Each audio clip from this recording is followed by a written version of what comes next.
Hello friends, good morning. तर ही आहे सुंदर अशा दिवसाची सुंदर अशी सुरुवात.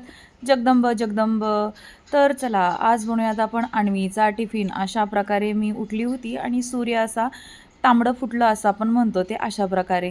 आणि आज मी करत होते बटाट्याची भाजी. दोन दूध आपले असे तापत होते, उकळत होते. त्यानंतर मी करत होते बटाट्याची भाजी. ॲक्च्युली माझी आजी ना एक्सपायर झाली आहे गावाकडे, आईची आई. तर तिचा उद्या दशक्रिया विधी आहे. तर त्यासाठी माझी आई आणि वडील आलेले आणि ते गावी चालले होते माझ्या मामाच्या गावी. तर त्यासाठी मी त्यांनाही ते सकाळी सकाळीच अर्ली मॉर्निंग ट्रेननी जाणार होते.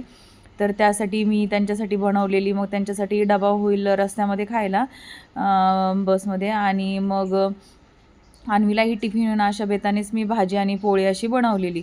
तर तर मग अशा प्रकारे मी बनवली होती आज बटाट्याची भाजी सुकी आणि चपात्या. तर अशा प्रकारे मी काही नाही, तेल तिखट मीठ टाकून शेंगादाण्याचा कूट टाकून ती अशी भाजी बनवलेली. आणि इकडं बनवल्या होत्या पोळ्या. तर त्यांनाही डब्याला पोळ्या दिल्या. आता तवा इतका खराब का आहे, तर तव्यावरती असंच काहीतरी केलेलं, त्याच्यामुळे तो काही घासला नाही व्यवस्थित. त्याच्यामुळे काही नाही, तो काळाच बनवायचा आहे तसाही.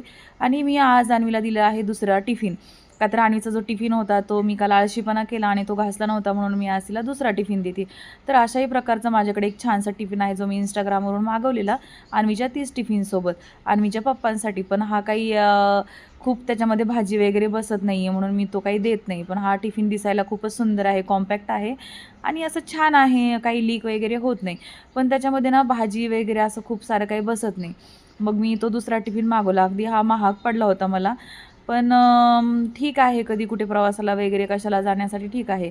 मग आज मी अन्वीला तोच दिलेला. आता अन्वीला कसं असतं की इझी टू वे उघडायचा आणि पटकन खायचा. आता ह्याच्यासाठी खूप आहे, 1 कवर 2 कवर आणि त्याच्यानंतर हा टिफिन ओपन करायचा. आता आज कशी ती मॅनेज करते ते आल्यानंतरच मी तिला विचारेल. पण ठीक आहे, ऑफिससाठी छान आहे हा टिफिन. आणि अशा प्रकारे मी तिला आज हा वेगळ्या प्रकारचा टिफिन दिला. आणि हो, ती आज दूध प्यायलाच विसरून गेली. तर लिफ्टमधून पळत पळत मी खाली आले आणि तिला खालीच दूध दिलं आज. आणि ती खालीच दूध पिऊन मग गेली.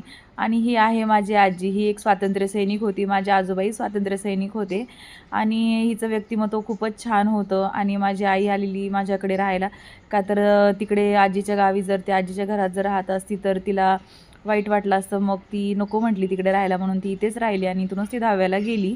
आणि अशा प्रकारे माझ्या आजीच्यासोबत माझ्या काही आठवणी आहेत, तशा खूप साऱ्या आठवणी मनामध्ये आहेत माझ्या. पण ती आलेली तेव्हा मी तिच्यासोबत असं थोडेसे फोटो वगैरे काढलेले. नेहमीच काढायची मी तिच्यासोबत फोटो, खूप सारे आहेत. पण आता रिसेंटली ती आलेली तेव्हाचे हे फोटो आहेत. तर कसं वाटला तुम्हाला आजचा video? Like, share and subscribe my channel. धन्यवाद.